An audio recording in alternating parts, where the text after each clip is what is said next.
This is the final day of a historic visit following the historic victory in the war against Iran. What was agreed upon between President Trump and myself regarding issues related to Gaza, the region, and even beyond the region, there will be more to say about that.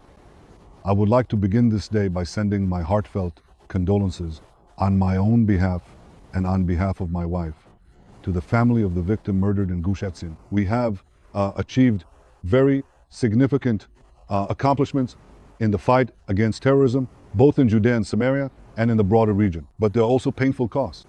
I would also like to send, on your behalf as well, a heartfelt and strong embrace to the family of the victim.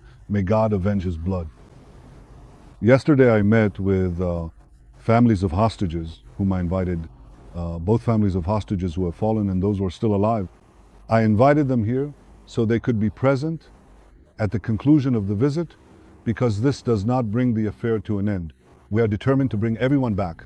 I told them that. I told them that right now we are trying to achieve the release of half of the living hostages and the fallen in exchange for a temporary ceasefire of 60 days. At the beginning of this ceasefire, we will enter negotiations to end the war permanently, that is, a permanent ceasefire. In order for us to achieve this, it must be done under the minimum conditions we have set. Hamas lays down its arms, Gaza is demilitarized, and Hamas no longer has any governmental or military capabilities. These are our basic conditions. If this can be achieved through negotiations, all the better. If this is not achieved through negotiations within 60 days, we will achieve it by other means, by using force, the force of our brave army. We said the same thing regarding Iran, the removal of the nuclear threat. If this can be achieved in 60 days of negotiations between the United States and Iran, all the better. But if it is not achieved, it will be achieved by other means.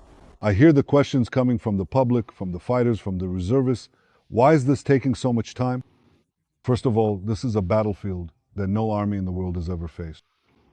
And thanks to the bravery of the fighters, thanks to the sacrifice of the fallen, thanks to the tactics, we have reduced and dismantled most of Hamas's military capabilities, but not all of them.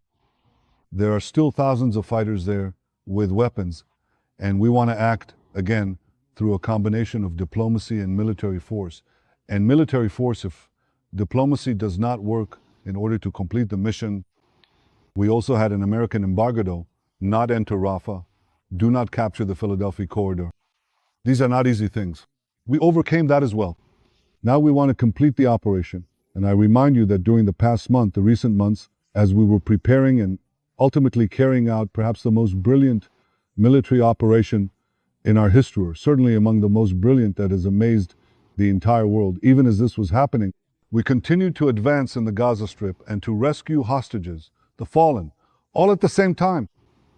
From the very beginning, we have maintained an unwavering commitment to this endeavor, never once relenting or easing our efforts. Our dedication has been absolute and continuous, a persistent force that has driven us forward without interruption. Even at this precise moment, as time progresses, our resolve remains as strong as ever. We are not, and have not been, letting up for even a single instant. This steadfastness is a core principle of our approach, a testament to our enduring commitment to the objectives we have set. Despite this unwavering determination, we encountered significant opposition.